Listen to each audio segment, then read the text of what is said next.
Dear student, RSS education group में आज की क्लास में आप अध्ययन करेंगे CBSE board class 9 Hindi Kritika भाग 1 में वर्णित एकांकी रीढ़ की हड्डी के अभ्यास प्रश्नों की। तो आइए प्रारंभ करते हैं रीढ़ की हड्डी एकांकी के महत्वपूर्ण अभ्यास प्रश्नों को। आपका पहला प्रश्न है, रामस्वरूप और गोपाल प्रसाद बात बात पर एक हमारा ज़माना था कहकर अपने समय की तुलना वर्तमान समय से करते हैं। इस प्रकार की तुलना करना कहाँ तक तर्कसंगत है? तो देखिए, इस प्रश्न का उत्तर आप लिख सकते हैं, रामस्वरूप और गोपाल प्रसाद बात बात पर एक हमारा ज़माना था कहकर अपने समय की तुलना वर्तमान समय से करते हैं। इस प्रकार की तुलना करना बिल्कुल तर्कसंगत नहीं होता है, क्योंकि समय के साथ हमारे समाज में, जलवायु में, खान पान में, सब में परिवर्तन होता रहता है। हर समय परिस्थितियाँ एक सी नहीं होती हैं, हर ज़माने की अपनी स्थितियाँ होती हैं। ज़माना बदलता है तो कुछ कमियों के साथ सुधार भी आते हैं। तो इस प्रकार से आप इस प्रश्न का उत्तर लिखकर व्यक्त कर सकते हैं। और बात करते हैं प्रश्न नंबर 2 की। तो प्रश्न नंबर 2 है, रामस्वरूप का अपनी बेटी को उच्च शिक्षा दिलवाना और विवाह के लिए छिपाना, यह विरोधाभास उनकी किस व्यवस्था को उजागर करता है? इस प्रश्न का उत्तर आप लिखकर व्यक्त कर सकते हैं कि रामस्वरूप का अपनी बेटी को उच्च शिक्षा दिलवाना और विवाह के लिए छिपाना, यह विरोधाभास उनकी इस व्यवस्था को उजागर करता है कि आधुनिक समाज में सभ्य नागरिक होने के बावजूद उन्हें अपनी बेटी के भविष्य की खातिर रूढ़िवादी लोगों के दबाव में झुकना पड़ा था। पढ़ी लिखी होना तो उनकी बेटी का गुण था, फिर उनके अंदर ऐसी मानसिकता कहाँ से उजागर हो गई, कहाँ से पनप गई? तो यह इस प्रकार से आप इस प्रश्न का उत्तर लिखकर इसे व्यक्त कर सकते हैं। और आपका तीसरा प्रश्न है, अपनी बेटी का रिश्ता तय करने के लिए रामस्वरूप उमा से जिस प्रकार के व्यवहार की अपेक्षा कर रहे हैं वह उचित क्यों नहीं है? तो इसका आशय है, अपनी बेटी का रिश्ता तय करने के लिए रामस्वरूप उमा से जिस प्रकार से व्यवहार की अपेक्षा कर रहे हैं वह सरासर गलत है। एक तो वे पढ़ी लिखी लड़की को कम पढ़ा लिखा साबित कर रहे हैं और उसके सुंदरता को और भी बढ़ाने के लिए नकली प्रसाधन सामग्री का प्रयोग करने के लिए कहते हैं, जो बिल्कुल भी अनुचित है। साथ ही रामस्वरूप यह भी चाहते हैं कि उमा वैसा ही आचरण करे जैसा लड़के वाले चाहते हैं, परंतु वे यह क्यों भूल रहे हैं कि जिस प्रकार लड़के की अपेक्षाएं होती हैं, ठीक उसी प्रकार लड़कियों की पसंद नापसंद का भी ख्याल रखना चाहिए, क्योंकि आज समाज में लड़का तथा लड़की को समान दर्जा प्राप्त है। लड़की को पढ़ाना लिखाना कहीं से उनका गलत नहीं होना चाहिए था। तो इस प्रकार से आप इस प्रश्न का भी आशय व्यक्त कर सकते हैं। और पाठ से संबंधित अभ्यास प्रश्नों का चौथा प्रश्न है, गोपाल प्रसाद विवाह को बिजनेस मानते हैं और रामस्वरूप अपनी बेटी की उच्च शिक्षा छिपाते हैं। क्या आप मानते हैं कि दोनों ही समान रूप से अपराधी हैं? अपने विचार लिखिए। तो देखिए, इस प्रश्न का आशय आप व्यक्त कर सकते हैं कि मेरे विचार से दोनों ही समान रूप से अपराधी हैं, क्योंकि गोपाल प्रसाद विवाह जैसे पवित्र बंधन में भी बिजनेस खोज रहे हैं। वे इस तरह के आचरण से इस संबंध की मधुरता तथा संबंधों की गरिमा को भी कम कर रहे हैं। रामस्वरूप आधुनिक सोच वाले व्यक्ति होने के बावजूद कायरता का परिचय दे रहे हैं। वे चाहते तो अपनी बेटी के साथ मजबूती से खड़े होते और एक स्वाभिमानी वर्ग की तलाश करते, न कि मजबूरी में आकर परिस्थिति से समझौता करते। पांचवा प्रश्न है, आपके लाडले बेटी की रीढ़ की हड्डी भी है या नहीं? उमा कथन के माध्यम से शंकर की किन कमियों की ओर संकेत करना चाहती है? तो इसका उत्तर है, आपके लाडले बेटी की रीढ़ की हड्डी भी है या नहीं? उमा इस कथन के माध्यम से शंकर की विभिन्न कमियों की ओर संकेत करना चाहती है। उमा गोपाल प्रसाद जी के विचारों से पहले से ही नाराज थी, परंतु उनके द्वारा अनगिनत सवालों ने उसे क्रोधित कर दिया। आखिर उसे अपनी खामोशी को तोड़कर गोपाल प्रसाद के पुत्र के विषय में अवगत करना ही पड़ा। वो उनके पुत्र के संबंध में कुछ संकेत कर रहे हैं। जैसे पहला बिंदु है, शंकर एक चरित्रहीन व्यक्ति था जो हमेशा लड़कियों का पीछा करता था और उनके हॉस्टल तक पहुंच जाता था। इस कारण उसे शर्मिंदा भी होना पड़ा। नंबर 2, दूसरी तरफ उसकी पीठ की तरफ इशारा कर वह गोपाल जी को उनके लड़के के स्वास्थ्य की ओर संकेत करती है, जिसके कारण वह बीमार रहता है और सीधी तरह बैठ भी नहीं पाता। नंबर 3, शंकर अपने पिता पर पूरी तरह आश्रित है क्योंकि उसकी रीढ़ की हड्डी नहीं है, अर्थात उसकी अपनी कोई मर्जी नहीं है। तो इस प्रकार से आप इस प्रश्न का उत्तर व्यक्त कर सकते हैं। और आपका 6वां प्रश्न है, शंकर जैसे लड़के या उमा जैसी लड़की समाज को कैसे व्यक्तित्व की जरूरत है? तर्क सहित उत्तर दीजिए।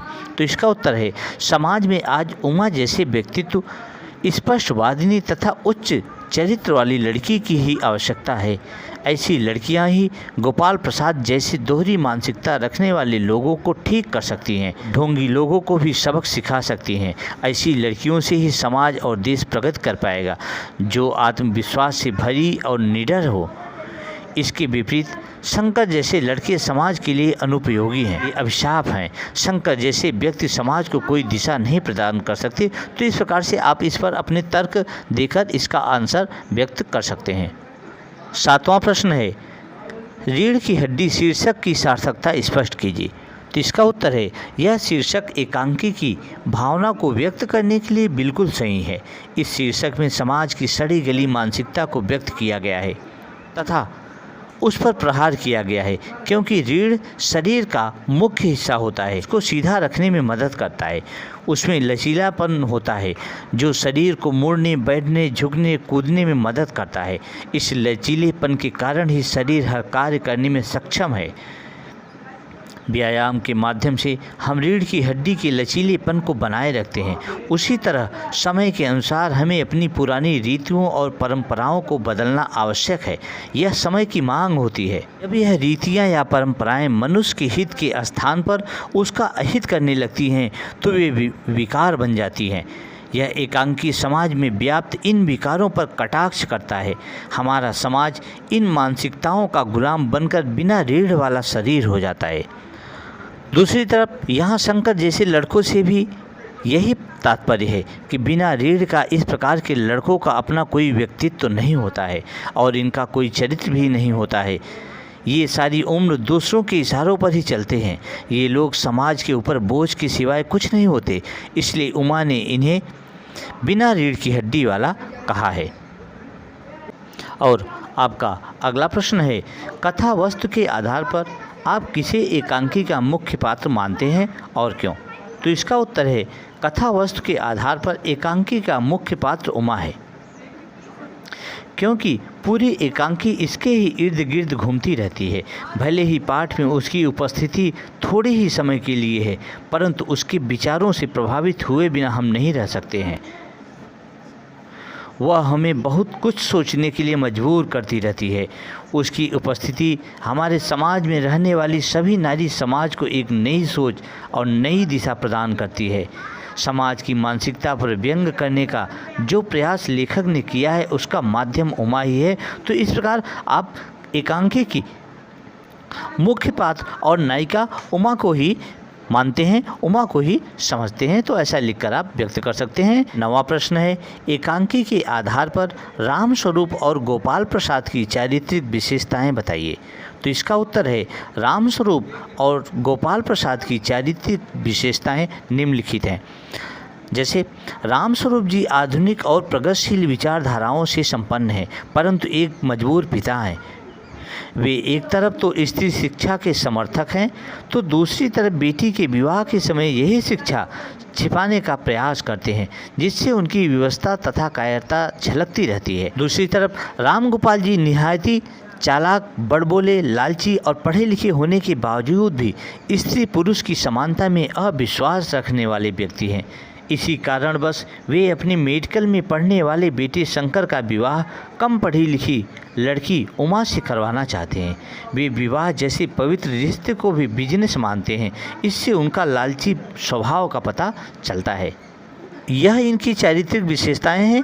पाठ में आपको और भी इनकी चारित्रिक विशेषताएं अगर अच्छी लगी हो तो उनका आप वर्णन लिखकर कर सकते हैं। और 10वां प्रश्न है, इस एकांकी का क्या उद्देश्य है, लिखिए। तो इसका उत्तर है, इस एकांकी का उद्देश्य समाज में औरतों की दशा को सुधारना व उनको उनके अधिकारों के प्रति जागरूक कराना है। यह एकांकी उन लोगों की तरफ उंगली उठाती है जो समाज में स्त्रियों को जानवरों या सामान से ज़्यादा कुछ नहीं समझते, जिनके लिए वह घर में सजाने से ज़्यादा कुछ नहीं है। यह एकांकी औरत को उसके व्यक्तित्व की रक्षा करने का संदेश देती है और कई समय तक इस उद्देश्य में सफल भी होती है। और इसके अतिरिक्त भी अगर आप देखते हैं तो इस एकांकी का उद्देश्य है नारी प्रधान देश में स्त्रियों की क्या दशा हो गई है, लेखक ने दर्शाने का प्रयास किया है। अभ्यास प्रश्नों का अंतिम प्रश्न है, समाज में महिलाओं को उचित गरिमा दिलाने हेतु आप कौन कौन सी प्रयास कर सकते हैं। इस प्रश्न का उत्तर आप अपने विचारों, अपने मनोभावों से व्यक्त कर सकते हैं, फिर भी मैं आपको संक्षेप स्वरूप व्यक्त कर दे रहा हूं। उत्तर है, समाज में महिलाओं को उचित गरिमा दिलाने हेतु हम निम्नलिखित प्रयास कर सकते हैं। नंबर 1, महिलाओं की शिक्षा के लिए कार्य कर सकते हैं ताकि समाज की सभी महिलाएं सर उठाकर अपना जीवन व्यतीत कर सकें। नंबर 2, हमें अपने समय की महान एवं विदुषी स्त्रियों का उदाहरण समाज के सामने प्रस्तुत करना चाहिए। नंबर 3, हमें महिलाओं को उचित सम्मान देना चाहिए। नंबर 4, महिलाओं को अपनी इच्छा के अनुसार हर क्षेत्र में आगे बढ़ने का प्रोत्साहन देना चाहिए। नंबर 5, समाज में महिलाओं को समान भागीदारी दिलवाने के लिए हमें हमेशा प्रयत्न करते रहना चाहिए। नंबर 6, लड़कियों का विवाह बिना दहेज लिए व दिए करना चाहिए। इस विषय पर कार्य कर सकते हैं। बहुत सारे ऐसे प्रयास हैं, ऐसे कार्य हैं जिनमें आप अपनी भागीदारी के द्वारा स्त्रियों को, महिलाओं को गरिमा दिला सकते हैं। तो इस प्रकार से आप अभ्यास के इन सभी प्रश्नों का उत्तर लिखकर व्यक्त कर सकते हैं। तो बच्चों, आशा है यह वीडियो आपको पसंद आई होगी। अगर वीडियो आपको अच्छी लगी हो तो सब्सक्राइब, लाइक और बेल आइकन की बटन को ओके करना ना भूलें और अधिक से अधिक अपने मित्रों को, दोस्तों को शेयर करना ना भूलें। तो आज के लिए बस इतना ही। Thank you so much.